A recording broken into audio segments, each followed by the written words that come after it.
All right, Wesley. We don't have to put on our seatbelts, nor we have to get in our cars to take this trip back.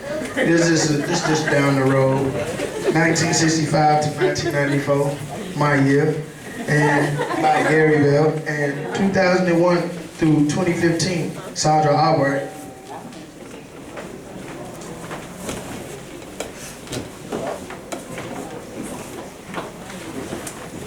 Good afternoon again. Mary asked me to do this. I thought she wanted me to do all the 1960s. So, I lived through those times from 69, And last night when I was getting all this information together, I had about a 4-page speech that I was going to give. But my wife told me Mary just wanted me to read what she gave me. So we've cut it down to, well, I cut it down before, but Tori and his sister, Malachi and his sister, they read one of the things I was supposed to read, so I'm not going to bore you with that again. All right? But anyway, 1968. The Orangeburg Massacre refers to the shooting of protesters by the South Carolina Highway Patrol officers in Orangeburg, South Carolina, on the campus of South Carolina State College on the evening of February 8, 1968. Approximately 150 protesters had previously demonstrated against racial segregation at a local bowling alley. 3 of the protesters, African American males, were killed and 28 other protesters were injured. For those of you, some of you know and some of you probably don't know, I was at South Carolina State on February the 8th, 1968. 1992, Dr. Mae Jamison became the first African-American woman to go into space aboard the Space Shuttle Endeavour. During the 8-day mission, she worked with the United States and Japanese researchers and was a co-investigator on a bone cell experiment. 1994.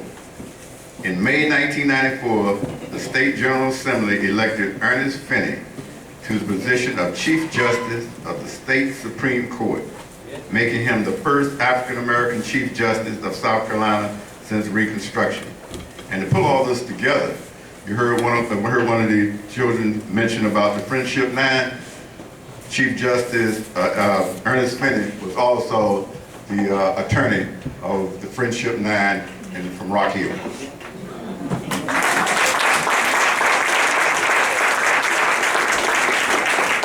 And he's a member of our church.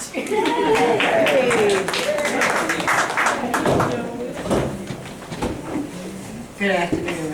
Like Dr. Bell, from 2001 to 2015, we have a couple of pages here, but we're just going to narrow it down to a couple of things that we want to highlight.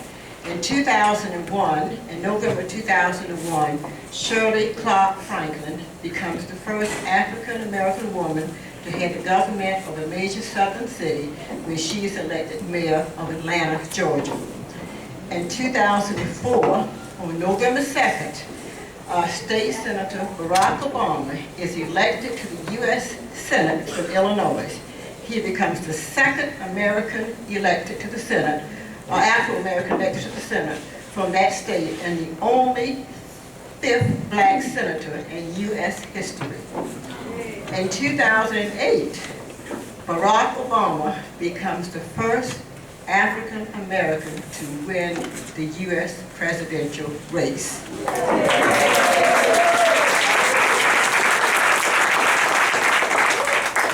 And in 2015, the Friendship 9, in a packed courtroom in Rock Hill, South Carolina, on Wednesday, January the 28th, 2015, not far from the site of the historic sit-in, Judge John C. Hayes III of Rock Hill overturned the convictions of the 9, stating, "We cannot rewrite history, but we can write history."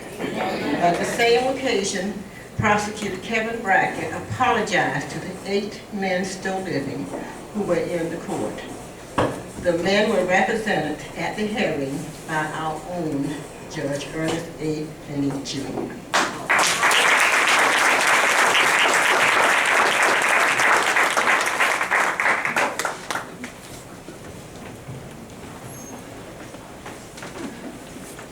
That was really cool timeline right there, especially about the Orangeburg Massacre. And most of y'all don't know that state has a memorial in the middle of their campus. What's the word? Honoring. No, I want to use a better term. Because it's amazing. Yes, commemorate. Because it's amazing because right there on Russell Street, you have the bowling alley. They never tore down the sign. And it's pretty cool walking there. And I never knew my freshman year, somebody had to tell me like, yeah, man, you know the Orangeburg Massacre happened right here? I said, man, get out of here. They're like, look, the bowling alley sign's still there. And all that time, you know, history is amazing. And besides Barack Obama, when he was campaigning, going around doing his campaign, he came to Columbia. My Uncle Nate took me to see one of his campaign rallies, and I personally shook Barack Obama's hand. And it's amazing to see. It's so amazing to see that months later, he was elected president. And, you know, I just really want to just say thank y'all for having me as your MC, because I learned so much tonight as well. And, you know, we're going to continue with the Black Family Players by Maya Angelou by Iris Gatson.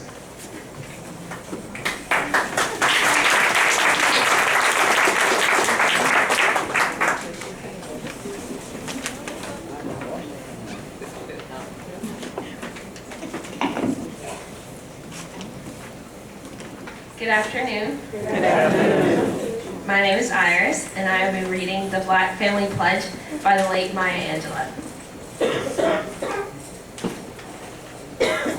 Because we have forgotten our ancestors, our children no longer give us honor. Because we have blocked the path our ancestors cleared, kneeling in perilous undergrowth, our children cannot find their way. Because we have banished the God of our ancestors, our children cannot pray. Because the old wails of our ancestors have faded beyond our hearing, our children cannot hear us crying. Because we have abandoned our wisdom of mothering and fathering, our befuddled children give birth to children they neither want nor understand.